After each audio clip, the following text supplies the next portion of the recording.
al primer curso hispanohablante y de networking del síndrome de Prader-Willi. Bueno, nos encontramos hoy en la 10ª sesión del curso. Arrancamos 3 encuentros, los próximos 3 encuentros son los aspectos nutricionales en el síndrome de Prader-Willi. En el día de hoy vamos a estar viendo la sesión está dividida en 2 partes, en la parte pediátrica y la parte de adultos, de los aspectos nutricionales, tanto a nivel pediátricos como de adultos. ¿Sí? Le pedimos a todos, les recordamos a todos que tengan los micrófonos apagados. ¿Sí? Y bueno, vamos a arrancar con, bueno, que ya la conocen, ¿sí? A la doctora Paulina Bravo, va a dar los aspectos nutricionales en la población pediátrica, ¿sí? Como ustedes saben, ella es médica pediatra, nutrióloga, trabaja en Clínica Santa María en Chile y también en la Universidad de los Andes.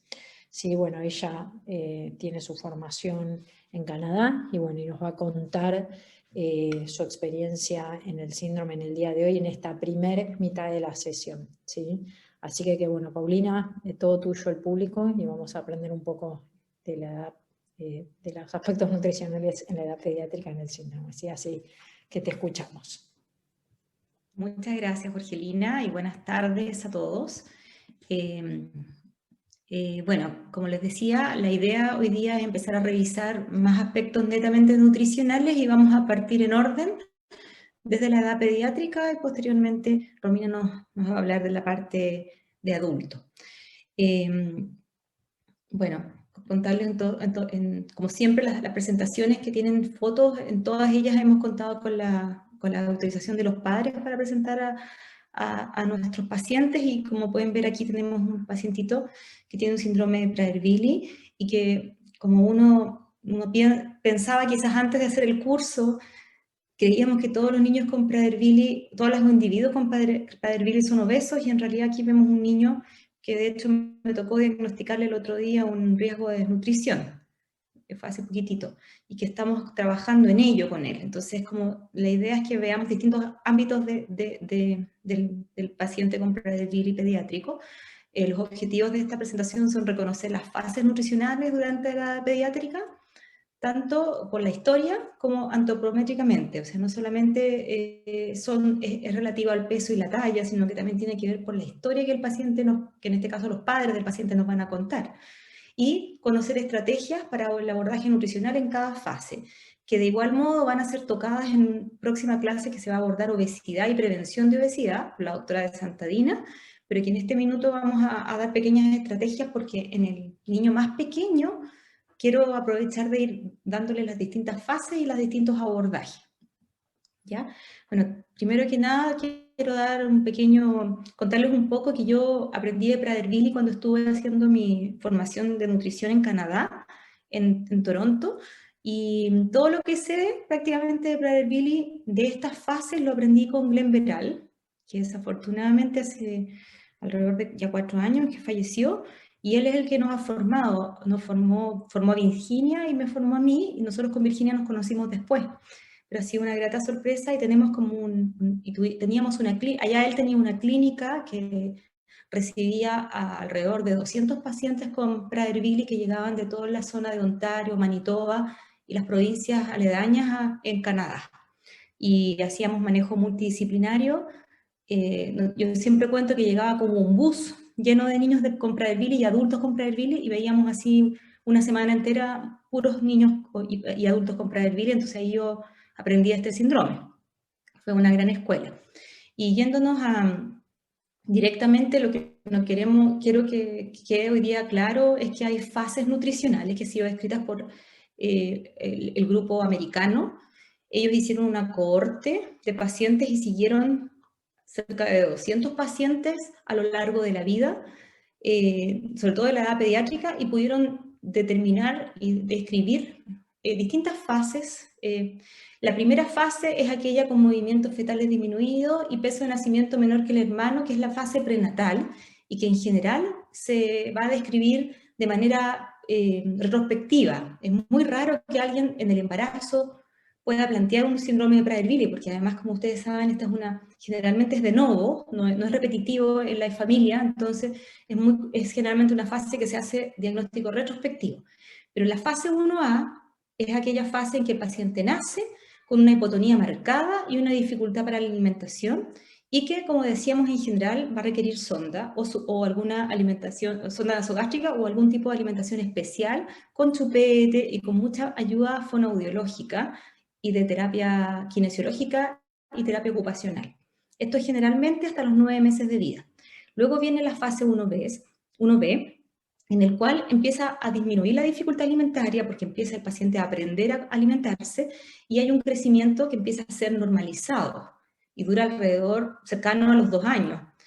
Y a los 2 años empieza a aparecer un aumento de peso que extrañamente no viene junto con un aumento del apetito. Es un aumento de peso que se empieza a poner un poco más notorio y en este minuto después vamos a ver que necesitamos estar bien atentos para detectar este momento, que es a los 2 años la fase 2, para acordarse. Luego viene la fase 2B, que es un aumento del peso y del apetito, y que en caso de que no hagamos una intervención, probablemente va a tener una obesidad. Se va a empezar a generar la obesidad, cerca de los 4, los 5, 4 y medio años, hasta alrededor de los 8 años, en donde se empieza a determinar en la mayoría de los pacientes, porque esto no es igual en todos, pero más o menos en la fase 3, cerca de los 8 años, con una hiperfagia. Y posteriormente se describe la fase 4, a la cual yo he tenido algún paciente de alguna vez en Canadá, vi en pacientes que ya no tienen hiperfagia, se acaba la hiperfagia. Es curioso que en las primeras fases hay no solamente dificultad para alimentación, sino que también hay falta de interés por alimentarse. Hay como una anorexia, todo lo contrario a lo que va a ocurrir después. Y esto cuesta entenderlo porque es demasiado, para los papás es muy difícil entenderlo, para nosotros los prestadores de salud más aún es difícil, imagínense para un papá o para un abuelo, es muy difícil entender este cambio radical que hay en la nutrición de estos niños. Entonces, aquí hago la misma gráfico, pero con las fases nutricionales ya de una manera en línea del tiempo, y es importante hacer énfasis en que siempre el paciente con Prader-Willi va a tener una hipotonía severa a lo largo de toda la vida. Eso no va a cambiar. Lo que va a cambiar es el apetito y el peso, ¿ya?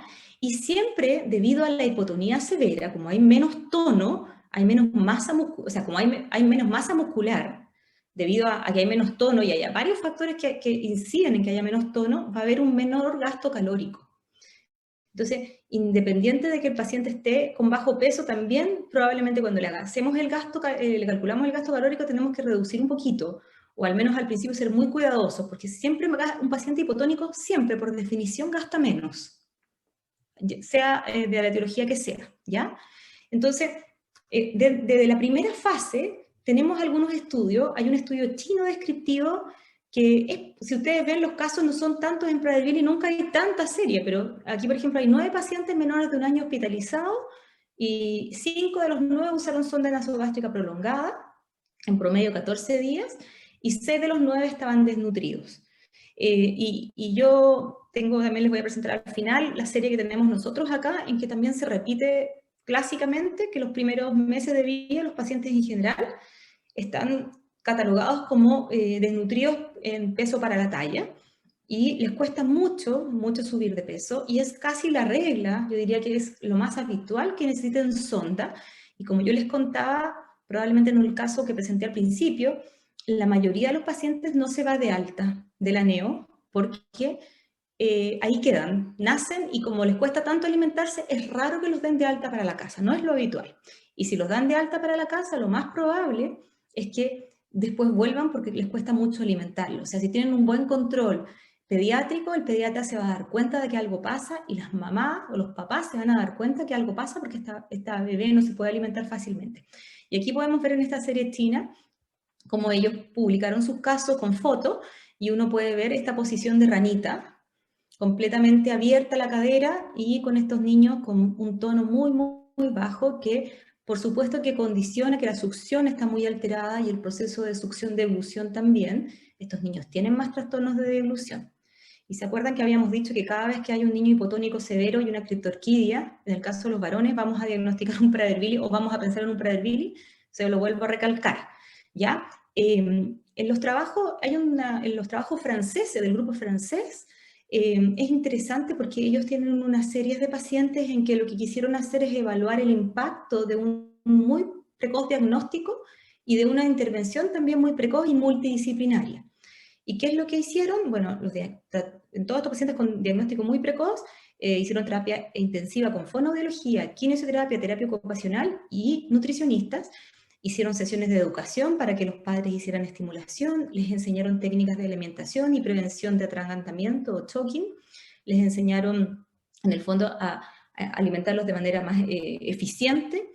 Se hizo pesquisa precoz de trastornos de succión y motores, y se derivó oportunamente, y lo que se demuestra en general es una prevención a largo plazo, porque esto es un seguimiento de varios, digamos, meses y años después, porque ya va en una cohorte larga, de escasa o excesiva ingesta calórica. O sea, con todo el manejo multidisciplinario y el trabajo en equipo, se logró que el paciente lograra menos días de sonda nasogástrica y que se fuera a su casa a largo plazo con una mejor regulación, porque en el fondo la sonda nasogástrica nos salva mucho para poder nutrir al paciente, pero también le quita la conexión con el hambre y la saciedad desde precoz en la vida, ¿ya? Entonces, estos trabajos demuestran que el diagnóstico precoz y el tratamiento multidisciplinario a largo plazo tiene un mejor pronóstico. Por eso estamos tan preocupados de que todos conozcan el síndrome de Prader-Willi para que lo puedan diagnosticar precozmente. Si uno no conoce un síndrome, no puede sospecharlo, ¿ya? Ahora, entonces vámonos a la fase 1A puntualmente. La fase 1A se caracterizaba por una dificultad alimentaria o una falla de medro o falla para progresar en la curva, digamos, o en el incremento de peso. Recordar que cuando un niño nace, generalmente baja de peso, baja alrededor del 10% del peso desde el día que nace, porque el día que nace con mucha más agua corporal, y posteriormente va ganando, uno espera que gane entre 20 y 30 gramos diarios hasta el primer mes. En ese proceso es que este niño generalmente no logra salir, ¿ya? Y aquí hay un trastorno de la succión por un tono bajo, como decíamos, y lo que se hace en general es posicionar y enseñar técnicas especiales. El otro día vi un paciente por telemedicina en que le estaban enseñando a succionar con un chupete especial que usan para los niños con fisura labiopalatina. Cada lugar tiene técnicas distintas, pero en el fondo este paciente en general requiere harto apoyo para poder deglutir y succionar y luego deglutir. Y tenemos que estar bien atentos a que hayan trastornos de deglución porque puede haber una aspiración o algo así. Entonces, como decíamos, en general la regla es la sonda. Es muy raro que tengamos que usar una gastrostomía. Yo creo que he visto un paciente, porque en general las gastrostomías, las sondas gástricas son para son permanentes. Nosotros sabemos en este paciente que él se va a recuperar. Por lo mismo, la indicación de gastrostomía no debiera existir, a menos que sea un paciente mucho más complejo, que puede ser un Prader-Willi muy prematuro o algo así, pero en general el paciente Prader-Willi no sería necesaria una gastrostomía per se. Y además porque hay que cuidarle ese estómago. A largo plazo ese estómago va a tener otras funciones y nos gustaría que no hubiera, digamos, una cicatriz en ese estómago, ¿ya? ¿Qué hacemos? Que no hubiera, digamos, una cicatriz en ese estómago, ¿ya? ¿Qué hacemos frente a pantalla? ¿No? Mientras tratar de evitar prontamente, cuando ya el niño empieza a alimentarse mejor, a dejar de alimentarlo dormido, o mientras juega, o mientras está haciendo otra actividad. Por ejemplo, no sé, tratar de evitar estos temas de llevarlo a una plaza y llevarle comida. Hacer cada cosa en su momento, ¿ya? Y permanecer activo, hacerlo disfrutar moviéndose, caminando, brindarle tiempo a los padres de correr, bailar, jugar a la pelota, nadar, cosas que han sido complejas ahora en pandemia, pero que sin embargo he visto gratificantemente que los papás encerrados igual han hecho cosas interesantes con sus hijos y han tenido más tiempo algunas veces para poder intervenir en estas áreas. Recordemos que estos pacientes tienen que estar en terapia kinesiológica para poder, generalmente caminan muy tarde, generalmente gatean muy tarde, entonces tienen que estar generalmente en terapias permanentes, entonces tienen mucho feedback de sus kinesiólogos. Pero también recordemos que no todo el mundo tiene acceso a todas estas terapias. Entonces, de repente son los padres por ejemplo, tenemos muchos papás que van a centros de rehabilitación y los centros de rehabilitación están cerrados por la pandemia, que les dan las indicaciones online y que ellos siguen un video que se los mandan. Y bueno, lamentablemente en Chile, que somos un país largo y angosto, tenemos zonas en que no hay kinesiólogos, no se conoce bien esto, entonces están mucho más abandonados los chicos. Y ahí es muy importante que las familias se haga cargo y que puedan ser derivados a centros de rehabilitación y estimulación precoz. ¿Ya? Entonces, como les decía, la fase 2A es una etapa clave y nosotros nos vamos a preparar para esto. Aquí, por ejemplo, podemos ver una curva de un paciente que iba creciendo, una típica curva de niño con Prader-Willi, que nace, bueno, los niños con Prader nacen con peso normal, en este caso nació más bajo, pero si se fijan estuvo bajo peso, bajo peso, bajo peso, alrededor de los 4 o 5 meses, empieza a meterse en la curva, todos felices, contentos, aquí vamos estupendo, súper, súper bien, y hasta aquí vamos estupendo. Y de acá, a los 18 meses, de repente, un ascenso, se nos perdió el paciente por un par de meses y llega en el otro lado de la curva. Esto es lo que nosotros tenemos que prevenir, estos cambios bruscos de carril. Nosotros vamos a querer que el paciente esté siempre en general cercano a la línea media. Esta es la zona ideal. Supongo que ven mi flecha. Esta es la zona en que yo quiero que el paciente se mueva en general. ¿Por qué? Porque además voy a tener generalmente una talla baja. ¿Ya? Aquí hay un paciente que no tiene intervención de hormona de crecimiento y la talla va a ser más baja. Entonces, tenemos que esperar que ojalá el peso para la talla sea normal. Yo de hecho creo que si le calculamos el peso para la talla a este paciente, no va a dar normal acá, en este sector, va a tener que estar un poco más abajo, ¿ya? Uno siempre pide que esté bajo la media, incluso en el -1 desviación estándar de peso-edad, si tiene una talla baja, para que pueda estar adecuado en términos de composición corporal. ¿Ya? Entonces ya pasamos la etapa, llegamos a la etapa 2 con un plan, y cuando empieza a haber este aumento de peso sin cambio de apetito, empezamos a reducir la ingesta, ordenando. Muchas veces a mí me toca sacar los hidratos de carbono de las comidas diarias y dejar solamente cantidades pequeñitas en una sola, en el almuerzo, o una cantidad pequeña en la cena. ¿Ya? Tenemos que ir como abordando, muchas veces en esta etapa también empezamos como obviamente las colaciones que sean solo verduras, solo frutas, porque la cantidad de calorías va a ser mucho, mucho más baja. Está calculado que un niño con Prader-Willi siempre tiene un gasto calórico menor, como decíamos. Y como decíamos, el sobrepeso en el Prader-Willi precede a la hiperfagia, viene antes. Y hay una brusca reducción del gasto calórico en reposo, por disminución tanto de la masa magra, porque estos pacientes tienen menos masa, digamos, muscular, y por disminución de la actividad física, porque naturalmente, por mucho que nosotros queramos hacer que este niño sea muy, muy activo, él va a tender a gastar menos energía por su hipotonía central, ¿ya? Y características que va a hablar después Romina, la obesidad central en general que tienen ellos es una obesidad distinta, es una obesidad que tiene menos grasa visceral, tiene más grasa subcutánea. Y afortunadamente eso en algunos aspectos puede ser positivo, tienen tendencia a tener menos grasa visceral, por lo tanto menos complicaciones inmediatas, tienen más complicaciones a largo plazo, pero inmediatas pueden ser menores. Es una característica distinta de cómo está, digamos, organizada la grasa en estos pacientes. Y los mecanismos implicados en la obesidad, los voy a decir brevemente, están relacionados a menores esteroides sexuales, son hipogonadotrópicos, acuérdense, una hormona de crecimiento disminuida, que eso lo podemos en teoría manejar con hormona de crecimiento, son sedentarios y hay menos niveles de secreción de insulina, son como tienen un nivel de insulina bastante adecuado para su nivel de obesidad que tienen. Y lo que se está pensando es que este cambio ¿por qué pasa esto? Que de tener bajo apetito logran después una hiperfagia, se cree que tienen que ver los niveles de grelina, que inicialmente son muy altos para poder potenciar o mejorar, como en forma, digamos, el cuerpo de alguna manera secreta más grelina de lo acostumbrado para poder mejorar esta desnutrición y esta falta de apetito, y esto se pasa para el otro lado y termina siendo la causa de la obesidad. Esa es una de las hipótesis que se creen, pero no está claramente determinada. Aquí hay muchas, yo no quiero que esto se lo aprendan, solamente para explicarles lo complejo que es tratar de explicar por qué este paciente gira y muta y no está claro si es la leptina, si es la insulina, si es el péptido, el PI, pero lo que todo indica que tiene mucho que ver la grelina. Pero sin embargo se han hecho algunos estudios con aportes de grelina y no han habido buenas respuestas todavía. Hay algunos estudios en investigación, ¿ya? Lo que sí tenemos claridad es que una reducida ingesta energética, con una dieta bien balanceada, que es lo que se ha podido demostrar, porque no se ha podido mostrar que una dieta específicamente baja en hidrato de carbono, específicamente baja en grasa, sino que una dieta bien balanceada, pero baja en aporte calórico, ha demostrado tener un buen control de peso en niños con Prader-Willi y evitar la extrema obesidad y tratar de minimizar el efecto de la obesidad que se describe en ellos, ¿ya?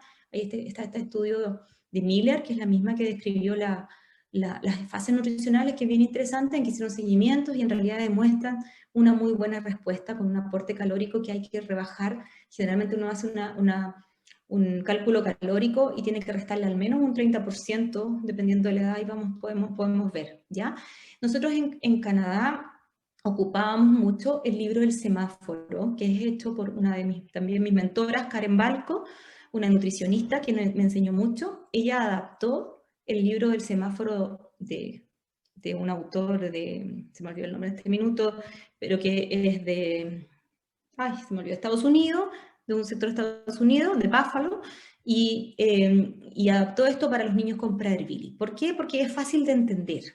¿Qué es lo que le explicábamos nosotros? Los niños con Prader son súper concretos en lo que las explicaciones. Entonces les hacía fácil a la familia y a ellos entender que los alimentos verdes eran alimentos libres, que eran buenos para el cuerpo, que no hacían engordar, que se podían repetir y que se podían comer a diario, y que en general son las verduras.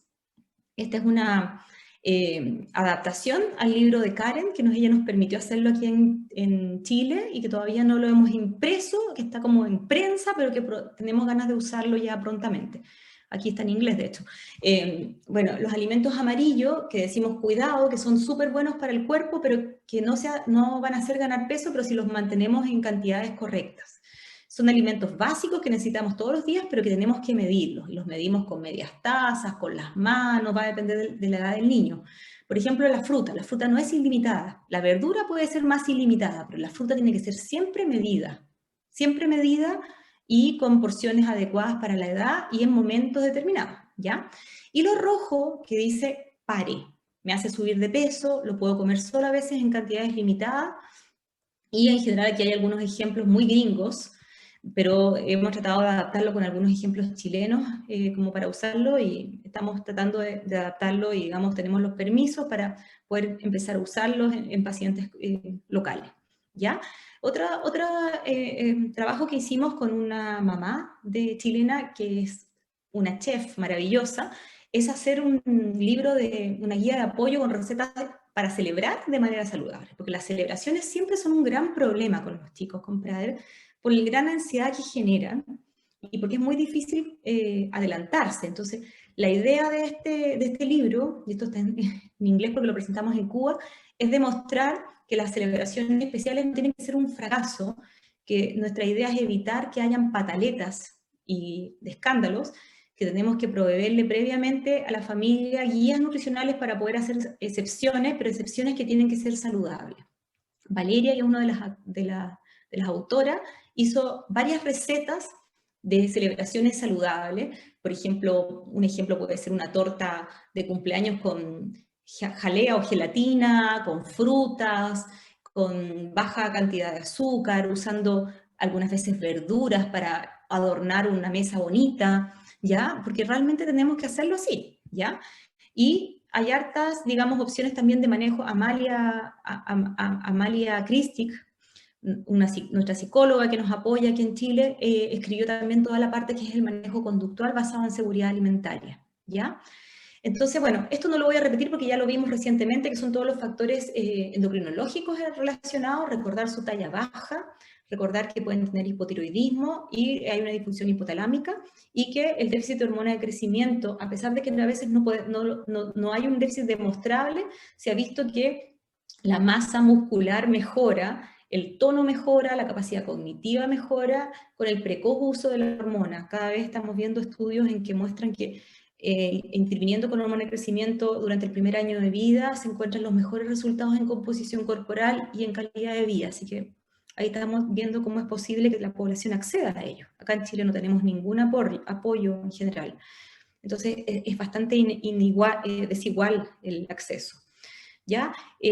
Así que bueno, paso rápido esto. Y las estrategias Las estrategias en general para prevenir o aminorar la obesidad son el diagnóstico precoz, el manejo multidisciplinario lo más pronto posible, establecer hábitos saludables, como decíamos nosotros, 3 pilares: nutrición específicamente, comer consciente y actividad física. Aspectos de seguridad alimentaria, que fue lo que habló Linda Gurich en las presentaciones anteriores, que no lo quise repetir ahora, y que va a haber una clase específica de seguridad alimentaria nuevamente, y la hormona del crecimiento. Esos son como nuestros pilares para prevenir que este paciente tenga una obesidad severa. ¿Y cómo evaluamos nutricionalmente al paciente? ¿Cómo estoy de tiempo, Jorgelina?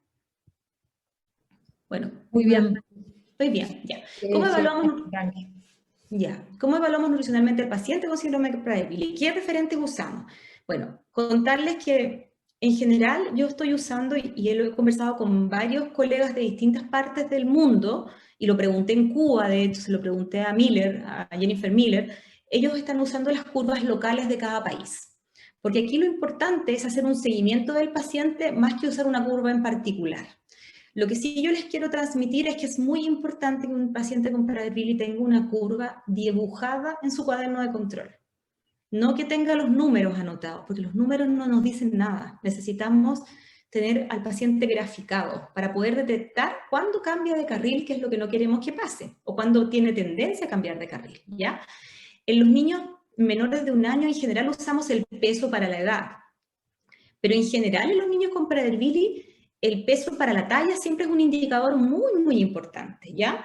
El peso para la talla en niños entre 2 y 5 años yo creo que tiene que ser un indicador muy, muy relevante, porque tenemos que ir relacionando si este niño está con hormona de crecimiento, si la talla va mejorando, si es talla baja, el peso va a tener que ser más bajo, y siempre vamos a querer un peso talla más bien bajito, sobre el rango normal, pero bajo la media, bajo el promedio, ¿ya?